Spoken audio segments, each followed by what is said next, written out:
Hi guys, I'm Dr. Tara Tobias. I want to welcome you all back to this channel. In today's home exercise tutorial, we're going to build a little bit on what we did last week. I kind of changed the plan for the month of January, given the response to last week's video, and I wanted to add one more video kind of on the same topic, but taking it a little bit further before we dive into more exercises for the upcoming year. So what I thought was really important is hopefully last week's video gave you a little bit of hope and hopefully reframed a little bit how you view your future or your prognosis or what your vision is moving forward after any type of a stroke or a brain injury. And then in this video today, what I want to go into is how do you plan an effective rehab program, and it really has a lot to do with where you are in that rehab process. And the main goal is really to give you a big picture outlook of how to choose the right goals and focus on the right activities, again, given where you are in the rehab process, because it does change. So I know I mentioned that 18-month mark was not necessarily true for everyone. But by the way, if you haven't watched last week's video, I highly encourage you to go back and watch that video because it's really going to make this one make a whole lot more sense. But how that 18-month mark necessarily isn't true for everyone, but there is changes in how much your brain is going to build new connections as you get further and further out from your injury. And then one other little nuance or caveat I want to add to this is it's primarily for those of you that had an event that damaged your brain or your spinal cord, and the damage event is now over and your brain is now recovering. The reason I say that is because this might apply to someone with MS or Guillain-Barré, because there's a lot of you that with MS or Guillain-Barré that will also benefit from this video. However, if you have MS, I think this is going to be more relatable to relapsing remitting. Let's say you're building back up after a relapse. And Guillain-Barré, there's some nuance to it where you do really just need to let your body heal or get beyond the point where your body is attacking itself. So those ones are nuanced a little bit because they don't really have like an exact time where damage happened and now damage has stopped happening and you can go on to recovery. That's kind of what this video is going to be for. So I hope all that made sense. But before we dive into that, if you're new to this channel and you haven't yet subscribed, go ahead and hit that subscribe button, turn on that notification bell so that you'll get notified every time I upload new videos. And now let's go ahead and dive into the topic of today's video. So how do you plan your rehab program based on where you're at in the recovery process? Hopefully last week's video encouraged you or reminded you that there's no time frame and there's no set point where the brain stops learning. I've talked about this a ton in other videos, but our brains are always forming new connections late into adulthood. That's why people that are retired and older can learn how to use a computer. That is neuroplasticity. So that is the brain rewiring into late adulthood. So that is undisputed. We know the brain can continue to build new connections. That being said, after injury, there is a period where the brain is more ripe or receptive to that building new connections. And then as you get further out, you need to modify or shift your goals a little bit. So let's start with 0 to 6 months, or let's look at the big picture and kind of make an analogy here. It's very similar to the life cycle.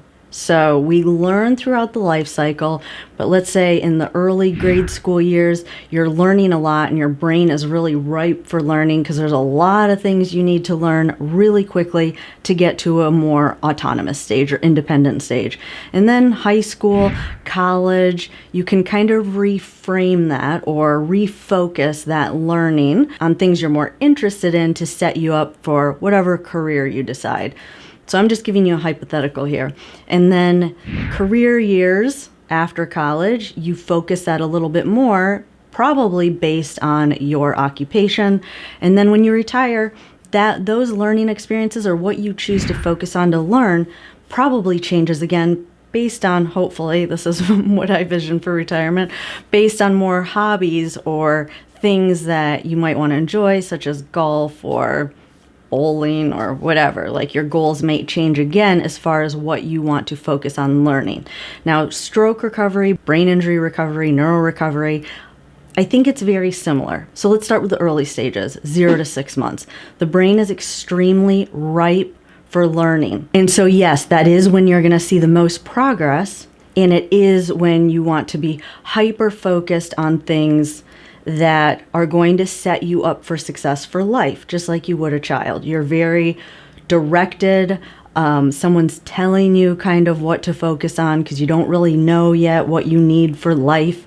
Very, very similar. I think in this phase, physical therapy is extremely valuable. And I also think that finding a neurophysical therapist is also extremely valuable so that you can make sure you focus on the right things to set yourself up for success. The things that I think are non-negotiable 0 to 6 months are eliminate compensatory strategies at all costs. Devote tons of time to therapy, just like you do in school. You're learning at home. Mom's probably teaching the basic or dad's probably teaching the basic even when you're not in school, such as bathing, dressing, things like that. And then you're going to school for the 5 to 8 hours a day, and then you're coming home. Lots of learning going on. Lots of time needs to be devoted to that to get those repetitions in. Same with that first phase of stroke recovery. 0 to 6 months. Eliminate compensatory strategies, which if you're working with a therapist, they could really identify where you might be developing those and help to eliminate those as much as possible. Constraint-induced movement therapy is one therapy that's really effective at this stage, and that's really forced use of the involved side. Again, non-negotiables, eliminate compensatory strategies at all costs, even though things are going to take you 3 times as long. Things that you can't do without compensating, I would get help with. That's just my opinion. I'm sure there's a lot of therapists that are going to disagree with me on that. But I think it's that important that you don't develop those compensatory strategies. So maybe not being as independent as you would like to be and getting help with things if you have someone who can provide the assistance.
So then that next phase of rehab, the things that I think would be beneficial to focus on, that 6 to 12 month period, same thing. I would eliminate as many compensatory strategies as possible. Constraint-induced movement therapy is still really important here, or forced use. I would still get help as much as possible, and I would still try and get in that 2 to 3 hours a day, which is a lot harder at this phase because you're probably already home. And so you're not in inpatient rehab, so it really does require a lot more self-discipline and get as much help as possible. So that first year, no compensatory strategies whatsoever, in my opinion.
Now let's talk about that 1 to 3 year range. What should be your goals or your focus in this stage? Now it really depends on, now we're getting into that high school, college time, and it really depends on what your goals are. And this will be a little bit different for everyone. In my opinion, your brain is still pretty ripe for developing those new connections. And so in my opinion, if you have the ability to and you still have help, I would still eliminate compensatory strategies as much as possible, while also being as independent as you need to be to help you mentally. So it can start to wear on you a little bit mentally for some people to still be dependent on other people. So you just have to find that balance with, what do I absolutely want to be able to do by myself for my own emotional and mental health, and what am I okay with getting help with, knowing that the less I compensate, the less you compensate, the better off you're going to be down the road and setting yourself up for success.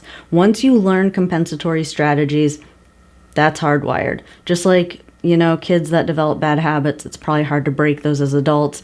Your brain is still really ripe for learning. Once you hardwire those compensatory strategies, it's really hard to learn. So I made this kind of a broad time frame.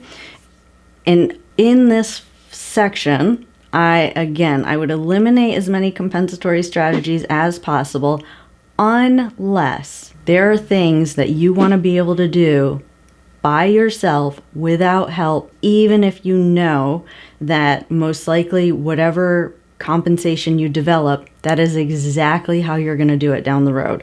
So, and then that's not going to go away. And what I also tell people in this phase is, whatever habit or asymmetry you develop now will most likely have some consequences down the road. Either you're going to start only using your strong side to stand on. So a lot of times you'll start to develop arthritic changes in your strong leg. So that really becomes a problem when I see people even further on down the road. Same with the arm, start compensating, doing everything with the other arm. Most likely, if you start to develop spasticity, that's going to worsen. Spasticity worsening over time is not good.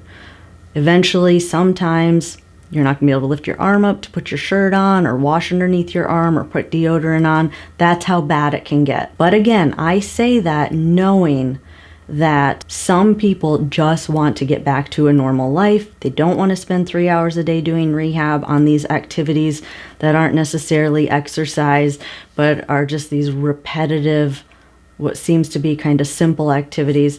And I get that.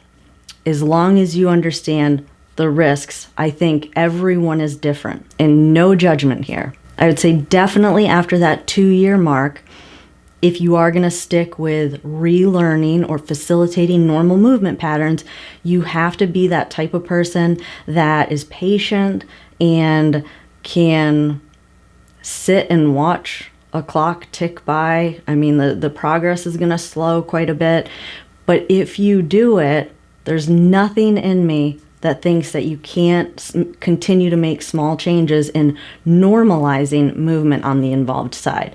So again, individual preferences here are going to play a huge role based on where you are at in life. Work, kids, needing to be independent, wanting to live alone again, things like that. So all that's going to play a part. Knowing that the more you compensate, the more that's going to have challenges down the road. And just finding that balance, as well as making sure you're doing something to improve your overall fitness. And this is great. And a lot of people send me questions about this. Well, I need to get a workout in. I don't want to gain weight and I've been sitting too much. And that is all totally acceptable. I say find the activities that help to keep you fit. Some sort of cardiovascular activity is really beneficial. Find something you can do that gets your heart rate up into that like 55% range of your heart rate max. Always work with a healthcare professional to help you set that up. But yes, like a fitness program aside from therapy is really important. So now the focus should really be on finding a balance between incorporating that fitness, incorporating your independence, while also continuing to do as much quality movement as possible. That being said, as far as time frame, I still think that, a solid 2 hours of therapy a day is necessary. So especially if you want to balance quality movement and fitness, you know, you'll probably need to spend at least an hour, hour and a half on quality movement while still working on your fitness goals. So I still think you need to plan to be able to invest at least 2 hours a day into your therapy. But that's just me, and that's someone who sees the consequences of not continuing to address quality movement or normalizing movement down the road. So definitely fitness is important in this stage, but also I would still work on normalizing your movement. Now let's talk to some of you that are that 5 years and beyond. And here it's wide open. I wasn't really an Instagram person until COVID, where I would follow some of you guys on Instagram, but what you guys do as far as your therapy, the ones of you that post it, is a wide range spectrum. There's some of you that are really good at balancing, normalizing movement and maintaining your fitness because that's important to you. And it's clear based on the activities that you're selecting. But, you know, maybe you want to spend time with your grandkids, or you're at that phase where you're like done with normalizing movement, working on these repetitive motions over and over and over again. I think it would still be important to focus on the stretching, because once you start to develop contractures, that can be extremely problematic with basic things like washing inside your hand. If you get contractures in your hand, putting deodorant on, washing underneath your arms. So even at that 5 years and beyond, I think if you only wanted to focus on one thing, stretching is really important. If your walking is now starting to hurt because you did compensate for a long time, then I would stand as much as possible. I'd work on a lot of the pre-gait activities, or like the standing, forward, backward stepping activities that I do and things like that, because that's going to get your fitness up while not necessarily having to get on an elliptical or get on a treadmill or something that might be a little bit more painful. If you still rely primarily on a wheelchair, I would never give up on standing. I would put a grab bar somewhere in your house, because it's easier to stand if you're holding onto a bar that's attached to a wall in a stud, and I would stand as much as possible. Once you can no longer stand, bad things happen. So I would say if you're 5-10 years out and you don't know what to focus on, definitely stretching, definitely standing if you're not standing. Definitely, if you are standing and walking, never give up on the fitness. And ideally, in my opinion, you really never want to give up on the quality movement. But I'm a little bit more open to whatever one of my patients wants to do in this phase, and I will help them develop a plan around that. But I hope that was helpful. That's going to be it for this video, but I do think it was important. There was so much feedback on that last video, like within the first 24 hours. So many of you have stories that describe exactly why I made that video, that you've been told that you can't make progress after 18 months. So again, I hope it helps some of you to set some expectations for yourself moving forward. If you have any questions or comments about this video, or if you want me to clarify anything, I would be happy to throw another video together just to answer questions from this video. Just comment that below. Again, if you haven't yet subscribed to this channel, go ahead and hit that subscribe button, turn on that notification bell so that you'll get notified every time I upload new videos. I enjoyed spending time with you all today, and I will see you all in the next video.